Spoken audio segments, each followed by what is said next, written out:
నమస్తే రమ్మగారు. నమస్తే జయ. చందమామ కథ ఏదైనా చెప్పుకుందామండి. వంశగౌరవం కథ చెప్తాం. పూర్వం ఒక ఊళ్ళో జమీందారు గారు ఉండేవాడు. ఈయనకి చాలా గౌరవం, వంశగౌరవం మీద చాలా ప్రీతి.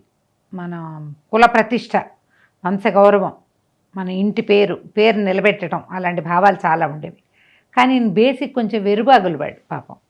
ఈ వెరుబాగులతనానికి ఒక కోతు ఉండేది వాళ్ళ ఇంట్లో. అదేమిటో విచిత్రంగా కొద్దిగా ఒక 4 అడుగులు ఎత్తుండేది, బాగా ఎత్తుగా ఉండేది. ఆ కోతితో ఆడుకుంటూ ఉండేవాడు. ఈయనకు ఒక కొడుకు ఉండేవాడు, వాడి పేరు ముకుందుడు. వాడు వాళ్ళ నాన్నకి తోడుపోయిన వాడే, కాస్త అటు ఇటుగా, అంతా కాదు కానీ కొంత. అయితే ఏమైందట, ఈ జమీందారు కదా, వీళ్ళు ఏం చేసేవాళ్ళు, ఏటా కప్పాలు కట్టేవాళ్ళు. జమీందారు గారికి బోల్డ్ అంతమంది చుట్టాలు ఉండేవాళ్ళు. వాళ్ళకి ఏమనిపించేది, ఈడో తింగరాడు, ఆ పిల్లాడు అట్లాగే వెర్రిపాగులు వాడు, ఏం చేస్తాడు, ఈ ఆస్తంతా మనమైనా పడేసుకుని తిందామని భావించేవాళ్ళు.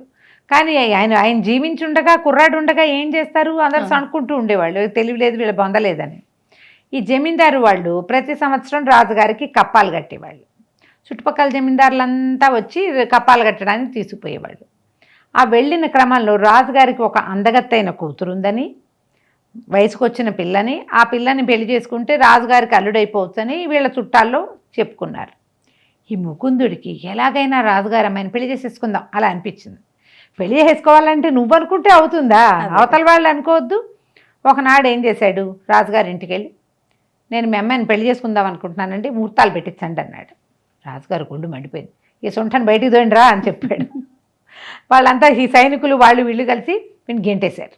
ఎప్పుడైతే కోట బయటికి గెంటేశాడో చుట్టుపక్కల అందరూ చూసి జమీందారు గారి అబ్బాయిని రాజుగారి సైనికులు గెంటేశారు అని ఊరంతా చెప్పుకున్నారు. ఈయనకి పరువు పోయింది జమీందారు గారికి. చిచ్చి, వంశగౌరవం అంతా మంటగలిపాడు, పరువు తక్కువ కాదు ఇది. ఈ వంశగౌరవాన్ని బాగు చేసుకోవడానికి ఏం చేయాలి అని చుట్టాలందరినీ పిలిచాడు ఆయన. పిలిచి, మా అబ్బాయి ఏమో రాజుగారి అమ్మాయిని పెళ్లి చేసుకుందాం అనుకున్నాడు, నాతో చెప్పాడు, నేను మాట్లాడే లోపలే వాడే వెళ్ళి మాట్లాడాడు, వాడినేమో గెంటేశారు, పరువు పోయింది, అందరూ చెప్పుకున్నారు, ఈ వంశగౌరవం కాపాడడానికి ఏం చేయాలో చెప్పండి. చుట్టాలందరూ ఒకళ్ళ మొహాలు అక్కడ చూసుకుని, మీ అబ్బాయి వల్లే కదండి మీ పరువు పోయింది, వాడిని వదిలేయండి అన్నారు కొంతమంది. ఎప్పుడెప్పుడు వాడు బయటికి పోతాడో ఈ ఆస్తంతా పడేసి తిందామా అని చూస్తున్నారు వాళ్ళేమో. ఇంకొక ఆయన అన్నాడు, కాదండి, ఇట్లా మన పరువు పోయినప్పుడు, వంశగౌరవం దెబ్బతిన్నప్పుడు రక్తం పడాలండి, నరబలి జరిగి తీయాలి, ఒక బలి ఇస్తే కానీ ఇది పోదు అనేసరికి వాళ్ళల్లో ఒకడన్నాడు, వారావీరా ఎందుకండి, మీరే ఆత్మహత్య చేసుకోండి, మీ వంశగౌరవం ఇనుమడిస్తుంది అని చెప్పాడు. రాజుగారు బాగా ఆలోచించాడు. సరే ఆత్మహత్య చేసుకోవాలి, ఓ పట్టుతాడు తీసుకున్నాడు, అటు ఇటు తిరిగాక నేను చచ్చిపోయాక నా వంశగౌరవం ఉందో లేదో నాకు ఎట్టా తెలుస్తుంది. బాగా ఆలోచించి వాళ్ళ భార్య దగ్గరికి వెళ్ళాడు. ఏమే, వంశగౌరవం ఏమో దెబ్బతినిపోయింది ఈ పిల్లాడి వల్ల, అందరూ ఏమో నరబలి జరిగి తీయాలన్నారు, రక్తం పడాలన్నారు, మరి నెత్తురు పడాలంటే నన్నే చచ్చిపోమన్నారు, కానీ నేను ఇంకా షష్ఠపూర్తి అది చేసుకోలేదు, షష్ఠపూర్తి చేసుకోవాలి, షష్ఠపూర్తి చేసుకుని మా వంశగౌరవాన్ని నిలబెడదాం అనుకున్నా ఇది వరకటి రోజుల్లో. ఇప్పుడు నేను ఏదైనా చేసేసుకుంటే అదెటా అవుతుంది, కాబట్టి నేను కాదు, నువ్వు చూడు ముత్తైదువుగా ఇన్నాళ్ళు బతికావు, చక్కగా లక్షణమైన కుమారుణ్ణి కన్నావు, నా వ్రతాలు నోవులు నీకు కావాల్సినవన్నీ చేసేసుకున్నావు, నువ్వు చక్కగా ఇలాగ పచ్చగా ముత్తైదుగానే కనుక పోయావంటే నీకు ఒక పాలరాతి సమాధి కూడా నేను కట్టిస్తా సుభాష్, దాని మీద నీకు నచ్చిన మొక్కలు అవి పెడతాను, ఏమంటావు, కాబట్టి ఈ పట్టుతాడు తీసుకుని ఊరేసుకొని భార్య చేతిలో పెట్టాడు. ఆవిడ సరేనని ఆ పట్టుతాడు చేతితో పుచ్చుకుని మొగుడు వెళ్ళిపోయాక, తిక్కలవాడు, వీడి కోసం నేను చచ్చిపోవటం ఎందుకు, నరబలే కదా వీడికి కావాల్సింది. సరే ఆలోచించి వంటవాడికి ఎక్కేసింది. వాళ్ళ ఇంట్లో వంటవాడు మహా చక్కటి వంట బాగా చేస్తాడు. ఆ వంటవాడికి ఎక్కేసి, ఒరే చూడు, మరి ఒక కల వచ్చింది నాకు, ఇవాళ ఏదో అద్భుతమైన ముహూర్తంట, ఈ ముహూర్తానికి కనుక నేను చచ్చిపోతే నేను మళ్ళీ మహారాణిగా పుడతాంట, అయితే నాతో పాటు చచ్చిపోయిన వాడు మహారాజుగా పుడతాడని అమ్మవారి ఆజ్ఞ. కాబట్టి ఈ మన మహారాజేమో తింగరాయన, ఆయన్నే చంపేద్దామంటే ఆయన మళ్ళీ తింగరవాడుగానే ఉంటాడు, నువ్వు తెలియగలవాడివి, వంట అది బ్రహ్మాండంగా చేస్తావు, మహారాజయ్యా కూడా నువ్వు నలభీమ పాకం టైపులో వంట అది చేసుకోవచ్చు, కాబట్టి ఇదిగో ఈ పట్టుతాడు పుచ్చుకో ఇద్దరం చచ్చిపో అనగా అలా చెప్తారా నువ్వు ముందు ఊరేసుకో. ఓ ఇంత విషం మింగి నువ్వు చేసిన వంటలో కలుపుకొని రుచిగా తిని నేను కూడా నీ వెనకాలే చచ్చిపోతా.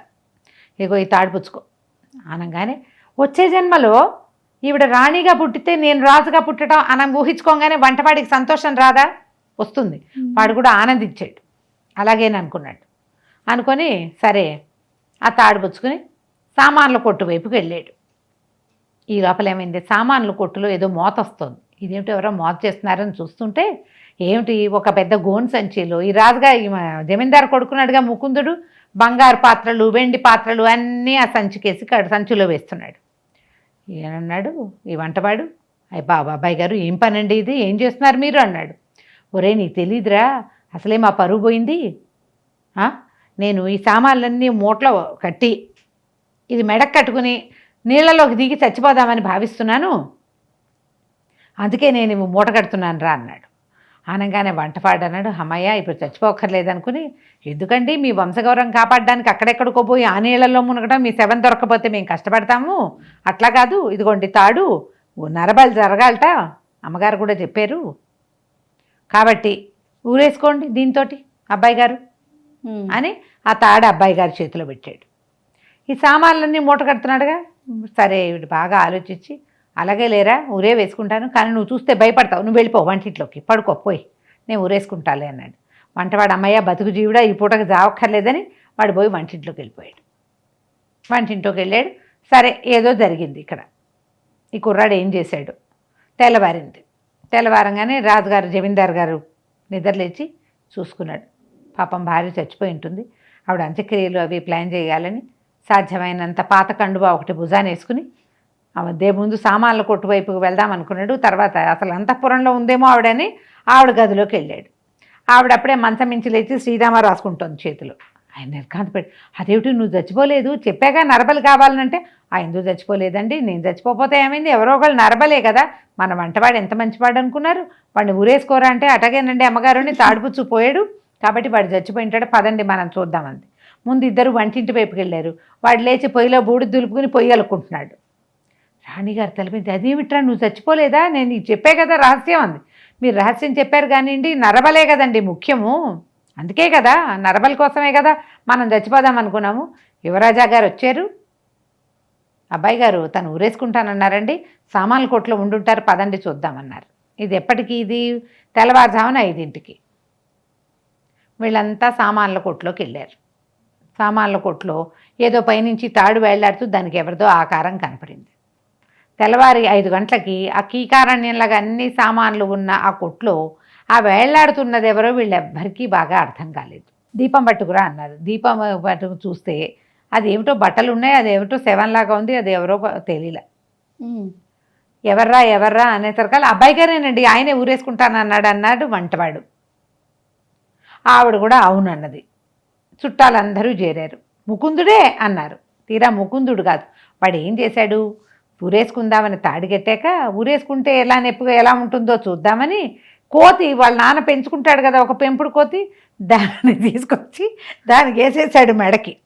లాగేసరికల్లా అది 4 వెళ్ళికొచ్చి గుడ్లు బయటకు వచ్చి ఠామని చచ్చింది. దాన్ని చూసేసరికి వీడి భయం వేసింది.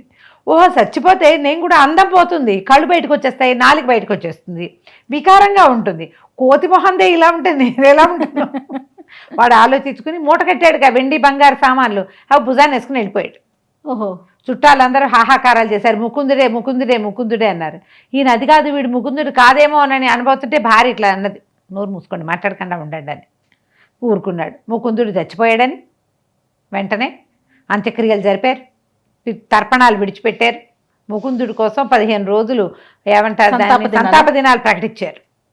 అయిపోయింది. తర్వాత సంవత్సరానికో 2 ఏళ్లకో రాజుగారు కూడా ఈ జమీందారు గారు కూడా పోయాడు. ఆయన భార్యని వాళ్ళ పుట్టింటి వాళ్ళు తీసుకుపోయారు. ఎప్పుడో ఈ జమీందారు గారు చచ్చిపోయాడని తెలిసి ఆ కుమారుడు అక్కడెక్కడో ఉన్నాడు కదా, వాడు పారిపోయాడు సామాన్లు పుచ్చుకుని, చచ్చిపోతాము లేకపోతే అని. ఆ వాడు తిరిగి వచ్చాడు, మా నాన్నగారి ఆస్తి నేను తీసుకోవటానికి అని. ఈ లోపల జమీందారు గారు నిస్సంతుగా పోయాడు. వాళ్ళ అబ్బాయి ఎప్పుడో పోయాడుగా. ఈ చుట్టాల పక్కాలంతా ఆస్తులు పనిచేసుకున్నారు. వీడొచ్చి అందరినీ పిలిచి, నేను జమీందారు గారు అబ్బాయి ముకుందుడిని అనేసరికల్లా వాళ్ళని, ముకుందుడు ఇప్పుడెక్కడున్నాడు, జమీందార్ కంటే 2 ఏళ్ల ముందే పోయాడు.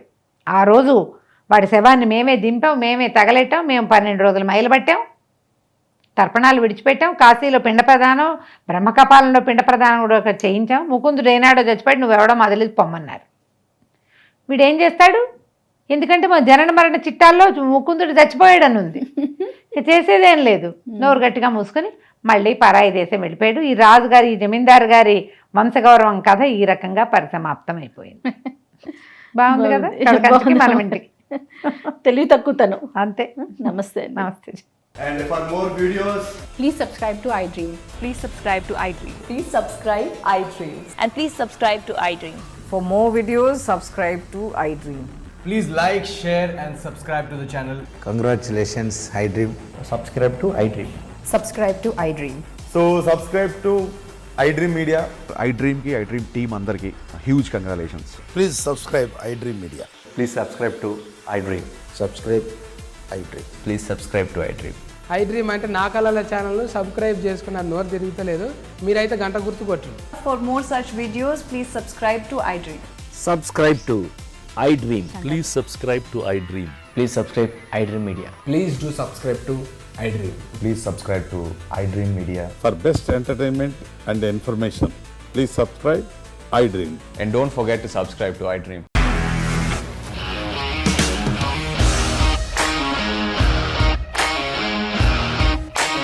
ఇండస్ట్రీలో కమిట్మెంట్ ఇష్యూస్ వస్తే నీకు కూడా వచ్చినట్టు మార్నింగ్ తీసుకెళ్ళారంటే కొట్టి పడేస్తారు.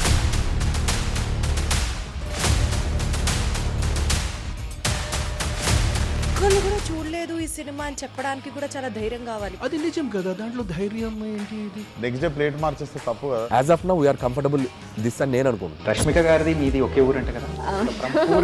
నీకు కోపం వచ్చిందంటే బాగా తిట్టేత్తరా? తిట్టేద్దామండి. నిజంగా గేమ్ ని ఎలా చేంజ్ చేయగలిగారు? ఏపీఎస్ఎఫ్సి వాళ్ళకి 6 నెలల్లో నేను 6 లక్షలు కట్టా. బిజినెస్ చేయాలనుకుంటే it is as difficult as riding a tiger.